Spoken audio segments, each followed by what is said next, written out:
is right now, if the storm were to maintain hurricane strength, could move in as a Category 1, perhaps a 2, but most likely a strong tropical storm to a weak Category 1 status right now is what we're looking at if this takes this path. But again, it's too early to tell whether this storm is actually going to hit the U.S. mainland again. But most likely, I can tell you for sure, most likely 95% chance that it will not be another major hurricane, which will be a Category 3 or stronger in terms of its strength of winds and central pressure across the area. So I don't think it's going to crash as another third major hurricane. I'm not expecting that. Again, our prayers with Florida. There's only been a few lives lost, thank God. I wasn't thinking it was going to be a super deadly storm for the U.S., and thank God it hasn't been so far. There's been a few deaths, but nothing major. Of course, we want no deaths from any storm, and our prayers are with those people that lost their lives and their families, and people just recovering from the storm. It came in and hit the Florida Keys as a Category 4, and just really made a mess. They got a lot of cleanup to do. Some areas had record flooding. Some didn't have much flooding at all.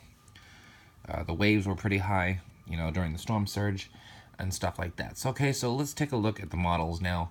We're going to go down to numerical models and talk about the weather here in the Southwest right now. I know I've been kind of all over the board, but I just want to get an idea for you guys what's going on. I'm going to look at the GEFS mean SPRD model, and it's going to show us where the precipitation is going to be across the area. So then you click Namer. Again, this is all property of the National Weather Service. I don't own a darn thing. I don't own anything. So we're just using it to check the weather, okay, to get a forecast down. And we'll go into 24-hour precipitation. And you can currently see we'll start at 24 hours. Again, remember I talked about a cold front moving in, the cutoff low moving in through central California and then north through Utah and parts of Montana, Idaho. You can see a teeny little bit of moisture trying to be pulled northward ahead of the trough. It's far east part of the state. The deserts are likely to remain dry, but it'll be breezy and becoming noticeably cooler. Highs low to mid 90s, upper 90s in a few spots. But again, Tuesday is going to be hot. It's going to be around 105 to 107 degrees Fahrenheit with a few 110s popping up in the far western part of the state of Arizona for Tuesday, early Wednesday. But by Wednesday afternoon, we're going to start drying things out, and we'll start worrying about to see what's going to happen with the weather as we head into through the week. Okay, so there's this is Wednesday, and by Thursday you can see the storm to the trough is going to move to the north. It looks like areas such as the Kaib Plateau northward could be looking at a little bit of rain, snow here up in the mountains of Montana, Idaho, Utah, and the little high mountains of Colorado. You can see some wet snow, mainly above 8,000 feet at all elevations, where it's going to actually accumulate to an inch or two. No area is going to see more than 6 inches of snow for sure, even at the highest elevations. But again, this is what we call a transitional period. On some rare occasions, if enough moisture moves into Arizona or the desert southwest, here in New Mexico and West Texas, it can cause severe thunderstorm supercells. But again, this is not that classic transition event, other than we don't have enough moisture available to bring a severe weather outbreak. With the exception being far northern Arizona, a couple isolated thunderstorms are possible with some large hail and damaging winds. That will be kept a close eye on. We'll see if future models bring the cold front a little bit further south and bring a little bit more moisture to the Phoenix area. But right now, the Phoenix area has less than a 10% chance of a thunderstorm between tomorrow and early Friday morning. And if a thunderstorm does develop, it'll be east of Tucson, northeast of Phoenix, and in the White Mountains. And again, in those areas, very isolated, a little bit more numerous, just scattered variety up from Flagstaff northward up to the Kaib Plateau and Grand Canyon, a little bit more widespread activity. Again, some of it being strong to severe. But I'm not expecting a massive severe weather outbreak at this current time across anywhere in the West right now. But let's look at the tropics. I mean, you can see one, perhaps two systems developing down here. And these are the latest models, okay? So, we're just going to take it forward a little bit and see what's going to happen. And remember, I said there was two systems. And this is the 15th on a Friday. You can see the cold front continues to move through. And then on Saturday, we start seeing a little tiny bit of moisture creeping up in through extreme southeastern Arizona. This cold front moves and low pressure moves up into the Canadian border and brings some light snow within that swath up there in some isolated areas, but most likely it'll come down as a cold rain for most of Canada. I'm not expecting a whole widespread winter storm or anything of that type of nature as of right now. It's a bit early to be talking about winter storms where, again, still it's only September 12th. So even though this will be out on the 15th, it's still a bit early to be talking about massive snowfalls.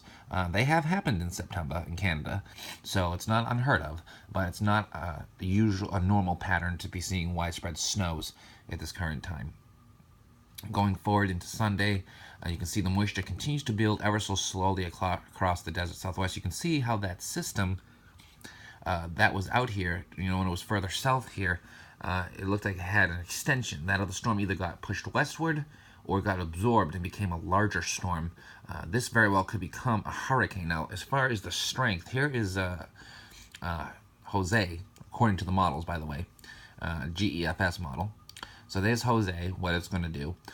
This run is midnight's run, okay? So this is actually for tomorrow morning, early morning, which it is right now. And you can see this has some pretty good energy with it. It looks like most of the moisture as of right now, we have a southwesterly wind, and it's going to direct most of this moisture in through central New Mexico and West Texas. Again, it doesn't look to be extremely heavy at this point. It's just going to be isolated scattered showers and thunderstorms. Dew points 45 to 55 degrees. Might see an isolated 60-degree dew point in there. Cape, probably 100 to 900 kilojoule range. Might see a few isolated spots of 1,000 to 1,500 kilojoules. Depending on how much solar insolation we get, with the sun coming out, the angle of the sun's getting lower, so it takes longer to heat up the atmosphere, and the sun sets early, so we lose our heat quicker. So depending, sometimes these tropical systems can throw off some cape into the air ahead of them, and the atmosphere can become unstable, and we can get some pretty good thunderstorms in this environment. I'll show you some other models of how strong the jet may be here. But the jet stream, likely to be out of the southwest, probably 20 to 30 knots, enough to get some very isolated severe cells, but nothing too drastic at this current time. I don't think we're looking at widespread severe weather. All right, heading out to the 17th, Monday, Tuesday time frame. You can see this tropical system seems to be moving to the north or northeast, and it looks like New Mexico, West Texas at the time, some pretty decent rains. New Mexico, you're going to have to be watched for possible flash flooding. There could be some isolated flash flooding, minor flash flooding across the area if the storms are persistent enough. Arizona, you kind of got a little bit of runoff, a little bit of moisture coming off here, but it's not a very good signal in terms of getting anything significant at this time. So again, this starts late on the 16th, this moisture intrusion, and here we are on the 18th now. I'm going a little bit further out in time. You can see how this tropical system is likely to form. And, heading out to the 19th now, you can kind of see the tropical system splits. There's a trough here in the Pacific Northwest, bringing some rain and cold rain, some high-level elevation snows above 14,000 feet or so. And again, Central Plains, North Texas, eastern Arizona, maybe a little pinch of this moving into Phoenix at this time. Could be looking at some brief moderate to heavy rain. Flooding doesn't look too likely in Arizona, but again, New Mexico and parts of North Texas could see some isolated flash flooding. It should be relatively minor to moderate flooding at best. I don't expect widespread flash flooding at this time, but again, we will definitely keep a close eye on the models just to see what they're going to do. Here is hurricane or tropical storm at this point, probably. Could still be a hurricane. Jose, you can see it doesn't really move into the Carolinas much. It just kind of lashes them on the side a bit, and then it looks to move northeastward. And then heading through the rest of the period, in through the 19th, You can see there's still a little bit of moisture lingering here in the desert southwest. It's not a whole lot. Looks like one last little low pressure and maybe another very weak tropical wave will move in northwest Mexico into New Mexico on the 20th. There could be just a little bit of additional shower and thunderstorm activity, but then by the 21st that lifts out and kind of just abates the area, and then we're kind of just sandwiched in between a very, very weak monsoonal flow and again storms coming out of the northwest and dropping to the south east, and then kind of just bringing rain to the northern central Rockies and some elevation snows, and most likely just some light precipitation for New Mexico at that time, a little bit heavier in the north. So that's pretty much it in terms of what we think this tropical system is going to do.